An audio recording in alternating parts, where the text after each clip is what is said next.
तो last class में हमने क्या क्या कर लिया था, इंट्रोडक्शन कर लिया था इलेक्ट्रिसिटी का, टाइप ऑफ चार्जेस मैंने बता दिया था, और क्या बताया था कि फ्रिक्शन से हम किसी भी बॉडी को चार्ज कर सकते हैं। ठीक है, फ्रिक्शन से हम मटेरियल्स को चार्ज कर सकते हैं। इलेक्ट्रोस्टैटिक फोर्स के बारे में बताया था, ठीक है ना। हाँ, थोड़ा सा इंट्रोडक्शन दिया था। गोल्ड लीफ इलेक्ट्रोस्कोप ये एक डिवाइस है जिसकी हेल्प से हम प्रेजेंस ऑफ इलेक्ट्रिक चार्ज पता कर सकते हैं। इलेक्ट्रोस्टैटिक फ्रीज बताई थी, ऐसे आपकी नॉलेज के लिए बेसिक से आपको पता होने चाहिए। स्पार्क्स इन क्लाउड बताया था, डिस्चार्जिंग का क्या मतलब होता है, ठीक है ना। और इलेक्ट्रॉन का मास भी बताया होगा मैंने, और चार्ज भी बताया होगा, ठीक है। तो ये सारी चीजें हैं।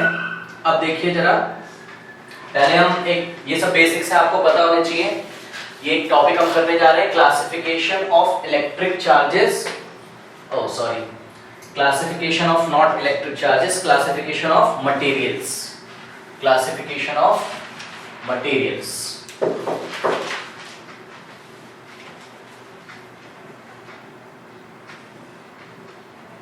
Classification of materials with respect to, ये भी छोड़ दीजिए डेफिनेशन ऑफ वन को, और भी डिस्कस करते हैं। Classification of materials with respect to charge movement, ठीक है। देखिए, किसी मटेरियल में चार्ज का मूवमेंट होगा या नहीं। चार्ज क्या होता है पता है आपको, ठीक है। ये एक तरीके की मटेरियल की क्या होती है, प्रॉपर्टी, जिसके कारण वो फोर्स लगाता है या फोर्स एक्सपीरियंस करता है। जिस तरीके से ग्रेविटेशनल फोर्स लगता है उस तरीके से इलेक्ट्रोस्टैटिक फोर्स भी लगता है, हमने देखा था, ठीक है। तो चार्ज का, जो चार्ज आपने पढ़े थे, इलेक्ट्रॉन के पॉजिटिव नेगेटिव जो आपने चार्ज पढ़े थे, उन चार्ज का मूवमेंट होगा या नहीं होगा, इस बेसिस पे हमने मटेरियल को देखिए किस तरीके से डिवाइड किया है। वैसे तो दो बेसिक्स हमको पता होने चाहिए, कंडक्टर्स एंड इंसुलेटर, बट आप समझ लीजिए सेमीकंडक्टर्स और सुपरकंडक्टर्स भी देख लीजिए, ठीक है। आपको जनरल नॉलेज में होना चाहिए। कंडक्टर्स क्या होते हैं बताइए। substances which allow the electricity to pass through them. ठीक है, तो ठीक है, इसमें कोई प्रॉब्लम नहीं है। दो substances through which electricity can flow, ठीक है। मतलब इलेक्ट्रिसिटी फ्लो करने का क्या मतलब है, चार्जेस फ्लो करना, ठीक है ना। ये तो हमने 7th क्लास में शायद पढ़ा है ना कि चार्ज फ्लो करेंगे तो इलेक्ट्रिसिटी फ्लो करेगी, ठीक है। और कौन फ्लो करता है, इलेक्ट्रॉन की प्रोटॉन, इलेक्ट्रॉन, ठीक है ना। तो अभी हम जैसे जैसे चैप्टर में डीपली जाते जाएंगे तो चीजें जब आप आपस में इंटररिलेट करोगे, जितनी भी चीजें हमने पढ़ी तो बहुत अच्छे से क्लियर होगा। पहला भी डेफिनेशंस देखते हैं। दो substances through which electricity can flow, example all metals like copper, silver, aluminium etcetera. इसका जरा मैकेनिज्म देखिए। देखिए, फ्री इलेक्ट्रॉन क्या होता है ये हमको सबसे पहले समझना पड़ेगा। ये मेरे पास कोई मटेरियल है और लेट अस से कि इस मटेरियल पर 1 2 3 4, ये 4 पॉजिटिव है, ठीक है। और इसमें 1 2 3 4 ये जो इलेक्ट्रॉन्स दिखाए मैंने 4 नेगेटिव चार्जेस हैं, ठीक है। तो ये अभी ना लो टेम्परेचर पे है, तो ये लो टेम्परेचर पे है। जैसे ही आप इसको रूम टेम्परेचर पे लाते हो, या दूसरे शब्दों में मैं बोलूं कि हमने इसको क्या कर दिया, हीट, ठीक। तो हीट हमने क्या दी, एनर्जी दी इसको, वह एनर्जी कहां चली गई, इलेक्ट्रॉन के पास, ठीक है ना। ध्यान से देखिएगा, तो ये जो हीट आपने दी ये इस इलेक्ट्रॉन के पास चली गई, और हमको पता है law of conservation of energy में energy can be transform from one form to another form. तो ये हीट एनर्जी इस इलेक्ट्रॉन को मिली, और इलेक्ट्रॉन एक, हम लोगों ने 9th क्लास में पढ़ा ना, एक डेफिनेट एनर्जी से वो शेल्स में चक्कर लगाता होता है, बट अब उसकी एनर्जी क्या हो गई, बढ़ गई। तो पहले ये कैसा घूम रहा था, ऐसा। अब जैसे ही इसकी एनर्जी बढ़ी, कौन सी एनर्जी बढ़ेगी, हीट मिली तो कौन सी एनर्जी बढ़ेगी, yes, kinetic energy. Kinetic energy का फॉर्मूला क्या होता है, K = ½ mv², ठीक है। तो इस इलेक्ट्रॉन की वेलोसिटी क्या हो जाएगी, इंक्रीज, और पहला जो ये ऐसे चक्कर लगा रहा था, ये कुछ इस बात पे चक्कर लगाने की कोशिश करेगा, और ऐसा एटम को ये छोड़ के निकल जाएगा, ठीक। ये देखिए, और ये इलेक्ट्रॉन जो एटम से बाहर हो गया, ठीक है, जो चलने के लिए फ्री है, इस इलेक्ट्रॉन को हम क्या बोलेंगे, फ्री इलेक्ट्रॉन, क्या बोलेंगे इसको? Free electron. ठीक है, तो कुछ ऐसी आपको कंडीशन मिलेगी 1 2 3 4। ये चार्जेस बस मैं आपको समझाने के लिए बता रहा हूँ, ठीक है, कोई रियल डेटा नहीं है। ये इलेक्ट्रॉन इलेक्ट्रॉन इलेक्ट्रॉन, और ये देखिए ये एक क्या बच गया साइड में, क्या नाम देंगे इसको हम? फ्री इलेक्ट्रॉन, जो कि चलने के लिए फ्री है। ठीक है, फ्री इलेक्ट्रॉन। और यही इलेक्ट्रॉन चलेगा तो इलेक्ट्रिसिटी फ्लो होगी। अभी हम आगे देखेंगे किस तरीके से इलेक्ट्रॉन फ्लो होता है। तो इलेक्ट्रिसिटी फ्लो होती है, इलेक्ट्रिसिटी की डायरेक्शन क्या होती है। ठीक है, अभी हम बेसिक्स कर लेते हैं पहले। अच्छा, देखिए कंडक्टर में क्या होता है, एक काम करता हूं मैं, देखिए ये मैं कंडक्टर बना रहा हूं, ठीक है, ये कंडक्टर है और मेटल है कोई सपोज, ठीक है, ये देखिए ये मेटल मैंने लिया और इसमें ना पॉजिटिव नेगेटिव है बहुत सारे, तो बना लेते हैं। देखिए ये पॉजिटिव, ठीक है, नेगेटिव नेगेटिव पॉजिटिव,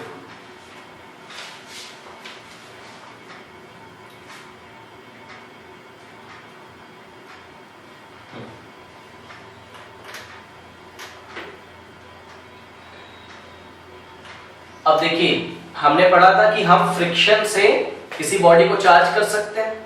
ठीक है, तो यहाँ पर ये मेटल है, यहाँ पर ना मैं चार्ज, अभी हम इलेक्ट्रिक फील्ड के बारे में आगे पढ़ेंगे, वो भी मैंने आपको बताया नहीं, पर आप इसका मैकेनिज्म समझिए किस तरीके से ये मेटल कंडक्ट करते होंगे। ठीक है, यहाँ पर अगर मैं कोई चार्ज बॉडी ले आऊं, हाईली चार्ज बॉडी, बहुत ज्यादा चार्ज है, और लेट अस से कि वो पॉजिटिव चार्ज है, ये देखिए यहाँ पे बहुत ज्यादा पॉजिटिव चार्जेस हैं, कोई बॉडी में लेके आया,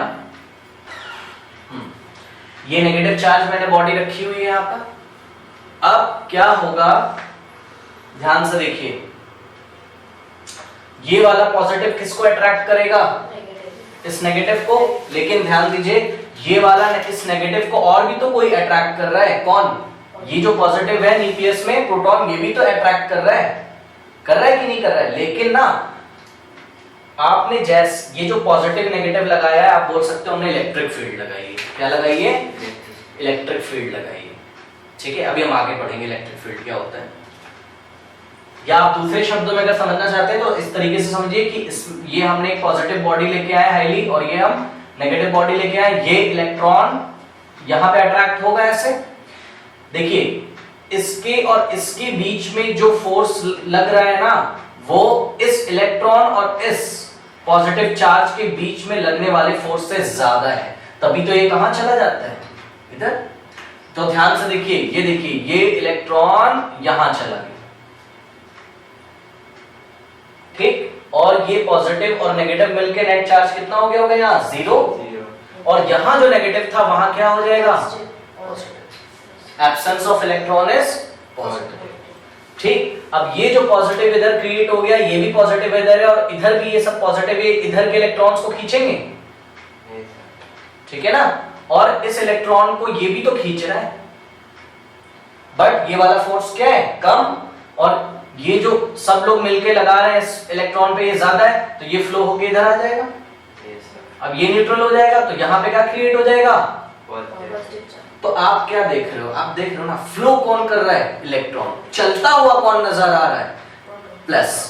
चलता हुआ नजर आ रहा है लेकिन चलता नहीं। ठीक है, तो इस तरीके से यहां से ऐसे इलेक्ट्रॉन फ्लो करेंगे, और हम ये बोलेंगे कि इलेक्ट्रॉन की डायरेक्शन ऐसी है, और करंट को हम लोग स्मॉल आई से दिखाएंगे, अभी मैं आगे आपको पढ़ाऊंगा। ठीक है, और करंट की डायरेक्शन कैसी है? ऐसी। जिधर पॉजिटिव आपको चलते हुए नजर आ रहे हैं उधर करंट की डायरेक्शन है, और उसके जस्ट ऑपोजिट, मतलब कि राइट टू लेफ्ट इलेक्ट्रॉन्स की डायरेक्शन। कोई डाउट है? ये क्या मैंने बताया आपको? मेटल। ये मेटल का मैकेनिज्म इस तरीके से हम लोग समझ सकते हैं। ओके, अब देखिए जरा इसमें, अब जरा इंसुलेटर का देख लेते हैं। इंसुलेटर में क्या होगा? इंसुलेटर में भी मैं, ये देखिए इंसुलेटर एक लेके आया, यहाँ पे बना लेता हूं समझने के लिए। ये क्या है? आपको पता है कि insulator do not conduct electricity, तो डेफिनेशन पहले देख लेते हैं। which do not allow charges to move through it. They are called insulator. Examples: glass, paper, ebonite, mica, bakelite, porcelain. ठीक है ना, ये सारे किसके एग्जांपल है? इंसुलेटर के एग्जांपल है। अच्छा, क्या होता है इंसुलेटर्स में? आपने कल देखा था ना कि मैंने जो आपको कल एक एक्टिविटी करके दिखाई थी, ये स्केल ऐसा मैंने रब किया था, पेपर स्टिक हो गए थे। तो बताइए ये स्केल क्या है? ये स्केल क्या है? कंडक्टर है, इंसुलेटर है? इंसुलेटर है। तो इस पे चार्जेस तो आ गए लेकिन फ्लो नहीं करते। समझ रहे ना, ये चार्ज तो हो गया था स्केल कल, लेकिन इसमें से फ्लो नहीं हो सकता है चार्ज, आके इस पे स्टे हो जाते हैं। ठीक है, तो ये जो कल हम कर रहे थे, ये कौन सी स्टडी में आएगा? स्टैटिक इलेक्ट्रिसिटी में। किस में आएगा? और हमको 10th क्लास में करना क्या है? Dynamic electricity. ठीक है, करंट इलेक्ट्रिसिटी जिसको हम बोलते हैं, उस पे फोकस करेंगे। तो इलेक्ट्रोस्टैटिक कौन सी ब्रांच है, ये भी आप समझ लीजिए। Electrostatic is the branch in which we study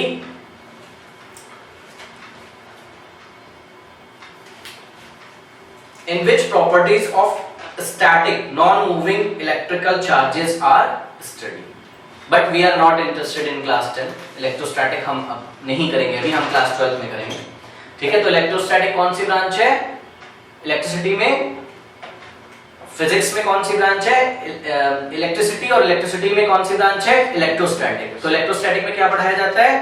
जहां पर चार्जेस नॉन मूविंग होते हैं। बट हम क्या पढ़ेंगे? जहां पे चार्जेस मूव करते हैं। मतलब हम क्या पढ़ेंगे? बताइए, स्टैटिक पढ़ेंगे या डायनेमिक? मतलब हम करंट इलेक्ट्रिसिटी पढ़ेंगे जहां पे चार्ज चलते हैं।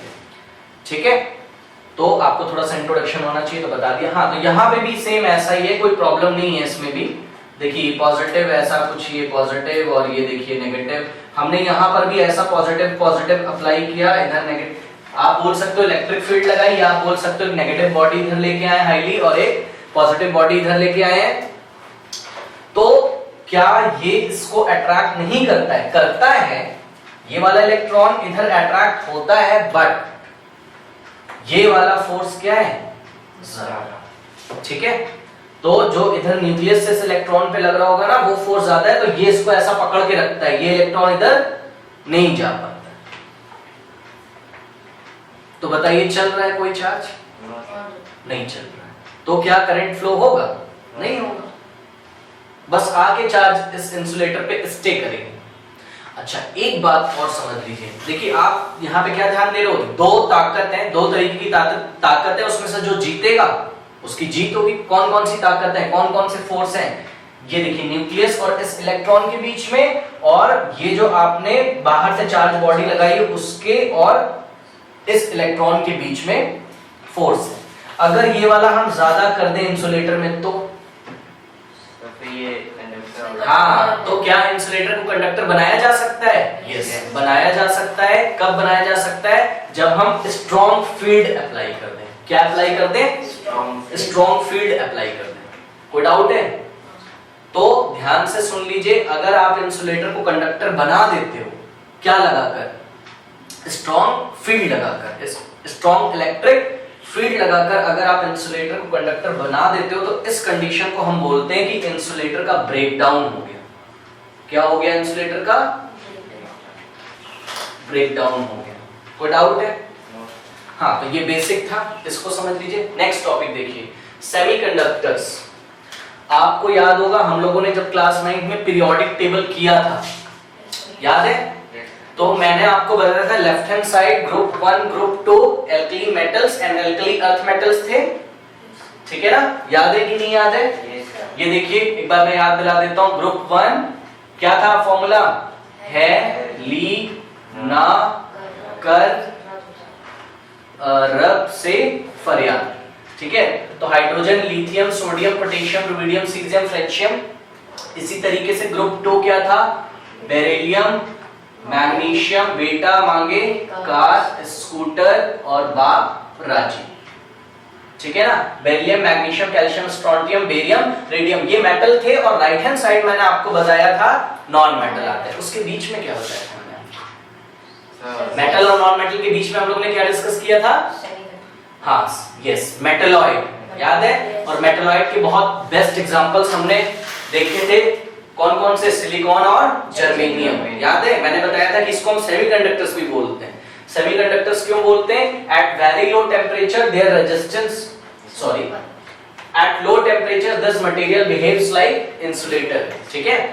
तो सेमीकंडक्टर्स ना लो टेम्परेचर पे तो कैसा बिहेव करते हैं, इंसुलेटर जैसा, बट जो रूम टेम्परेचर पे आप इनको लेके आओगे, रूम टेम्परेचर समझते हो कितना होता है? लगभग 25 डिग्री सेल्सियस अप्रॉक्स, ये हम लोग अज्यूम करते हैं, ठीक है। तो रूम टेम्परेचर पर जब आप इनको लेके आते हो ना, तो इसमें से इलेक्ट्रिसिटी फ्लो होती है, मतलब इलेक्ट्रॉन चलना शुरू करते हैं, ठीक है।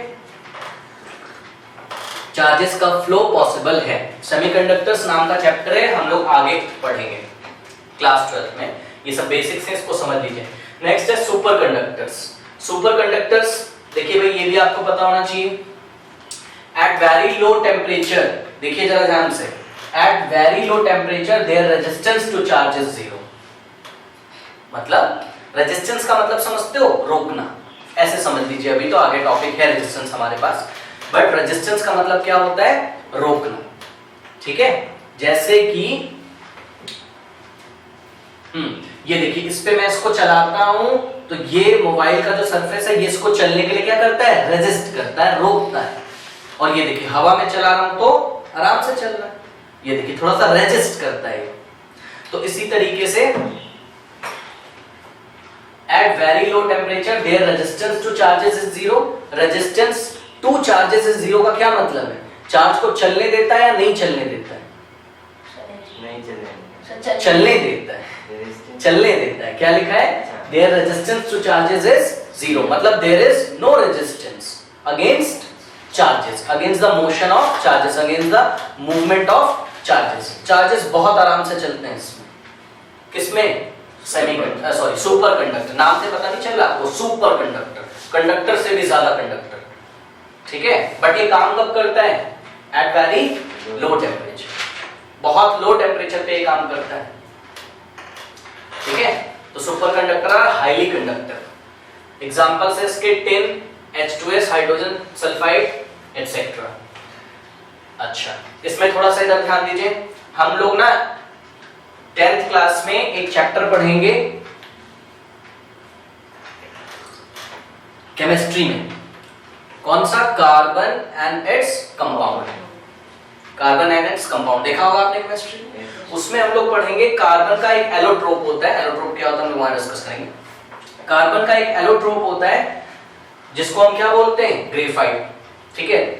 3 हमारे सिलेबस में है allotropes, diamond, graphite and Buckminster fluorine. बहरहाल हम ग्रेफाइट को लेते हैं। तो देखिए, graphite is also a conductor, but ये किसका एलोट्रोप है? कार्बन का एलोट्रोप है। और कार्बन कौन सी फैमिली में आता है पीरियोडिक टेबल में? ग्रुप नंबर 14 का हेड मेंबर है ये, याद है आपको? ग्रुप नंबर 14 का हेड मेंबर है, कहें सीता जी, सुनो प्रभु, ठीक है। Carbon, silicon, germanium, what is N? Sn? No, Sn is tin ना, tin lead, ठीक है। तो carbon, silicon, germanium, tin, lead. हाँ, तो ये कार्बन ग्रुप नंबर 14 में है और हम कहां पहुंच गए पीरियोडिक टेबल में? लेफ्ट से राइट। तो ये कैसा होना चाहिए था? इंसुलेटर होना चाहिए था ये, क्योंकि उधर आ रहा है ना, नॉन मेटल की तरफ आ रहा है ना, तो कैसा होना चाहिए था? ये इंसुलेटर। लेकिन इसका एक एलोट्रोप कौन होता है? कार्बन, वो कंडक्टर है। कोई बता सकता है क्यों होता होगा कंडक्टर? कंडक्टर होने के लिए मेन कंडीशन क्या है? चार्जेस इजीली फ्लो होते हैं। क्या होना चाहिए? Free electron. क्या होना चाहिए? तो याद रख लीजिए, ग्रेफाइट का जब आप स्ट्रक्चर पढ़ेंगे तो हम लोग उसमें देखेंगे ग्रेफाइट के पास एक फ्री इलेक्ट्रॉन होता है, उसके स्ट्रक्चर में हम पढ़ेंगे, ठीक है। और यही फ्री इलेक्ट्रॉन कंडक्टिविटी करने के लिए रिस्पॉन्सिबल है। उसके बाद जो ह्यूमन बॉडी होती है, इसके बारे में देखिए, ह्यूमन बॉडी क्यों कंडक्टर होती है? What is the reason behind this? Yes, ion present होते हैं। तो उसके एग्जांपल्स हैं, कौन कौन से आयन प्रेजेंट होते हैं? 2-3 एग्जांपल हम नोट कर लेते हैं। Sodium ion, potassium ion, Na+, पढ़ा है ना क्लास 9 में इसके बारे में? रेडिकल्स है ये पॉजिटिव रेडिकल है और ये नेगेटिव रेडिकल है, जिसको आप बोलते हो कैटायन एनायन। ठीक है, तो सोडियम आयन, पोटेशियम आयन और क्लोराइड आयन जैसे आयंस हमारी बॉडी सेल्स में प्रेजेंट होते हैं, जिसके कारण इलेक्ट्रिसिटी आराम से फ्लो होती है। ठीक है, तो ये आप नोट कर लीजिए इसको।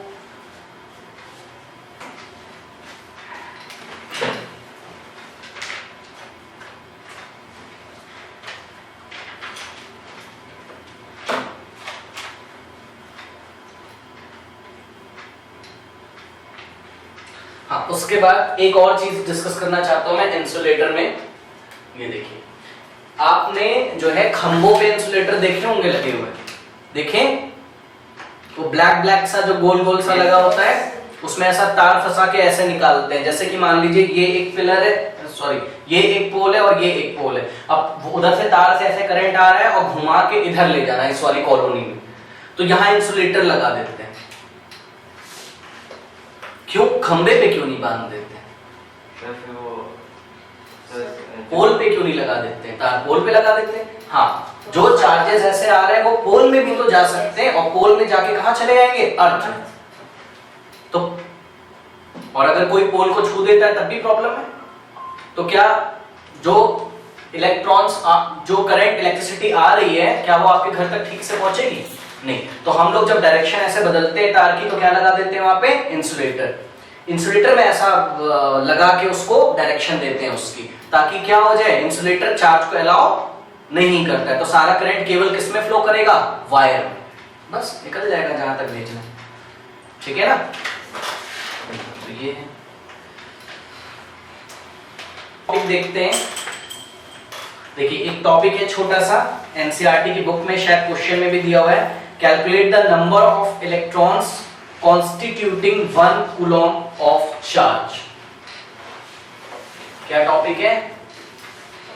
Calculating the number of electrons constituting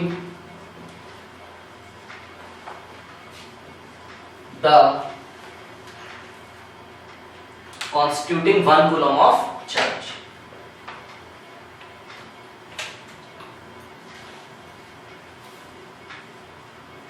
इस बात से आप क्या समझते हो? कल याद है चार्ज का यूनिट क्या होता था? कूलॉम। ठीक, तो अब ये पूछा जा रहा है, और देखिए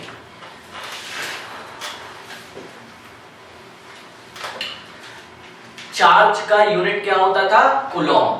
और एक इलेक्ट्रॉन पे कितना चार्ज होता है? 1.6 into 10 to the power minus 19 Coulomb. ये बहुत कम है कि बहुत ज्यादा है? बहुत कम है। ठीक है, तो याद कर लेते हैं एक बार फिर से। इलेक्ट्रॉन पे चार्ज होता था 1.6 into 10 to the power minus 19 Coulomb. ये बहुत कम चार्ज है। अगर ये बहुत कम चार्ज है तो 1 कूलॉम बहुत कम है कि बहुत ज्यादा है? यस, बहुत ज्यादा है। 1 कूलॉम बहुत ज्यादा है। ये पावर नहीं देख रहे हो आप? हाँ, 1.6 into 10 to the power minus 19 Coulomb का क्या मतलब है? इसका मतलब है कि 1.6 और ये 10 to the power कहां ले जाओगे आप? नीचे। तो ये क्या हो जाएगा? 10 to the power plus 19 Coulomb. अब इसको सॉल्व करो, इधर से ये पॉइंट ऐसा हटेगा तो इधर क्या हो जाएगा? 10 to the power 20।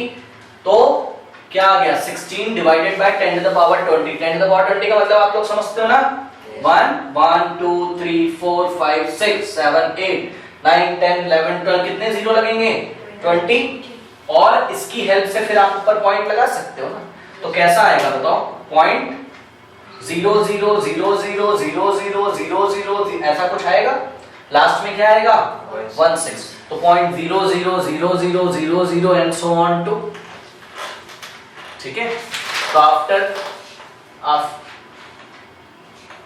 ये पॉइंट हम कहां लगाएंगे? कितने डिजिट छोड़कर? 20। तो बताओ पॉइंट 0 0 0 0 1 6 कूलॉम छोटा है कि नहीं छोटा है?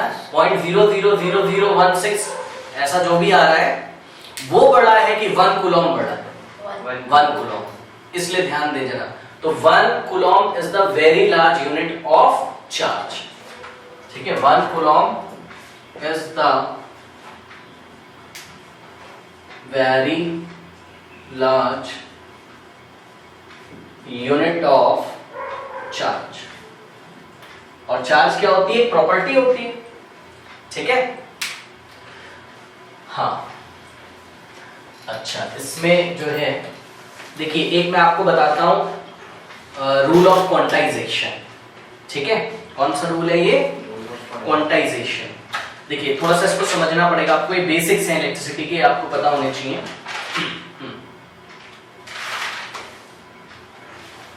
क्वांटाइजेशन ऑफ चार्जेस, ये थोड़ा सा देख लीजिए फिर हम आगे बात करते हैं, तब ये टॉपिक समझ में आएगा। Quantization of charges. देखिए क्वांटाइजेशन ऑफ चार्जेस में हमको क्या बताया गया है।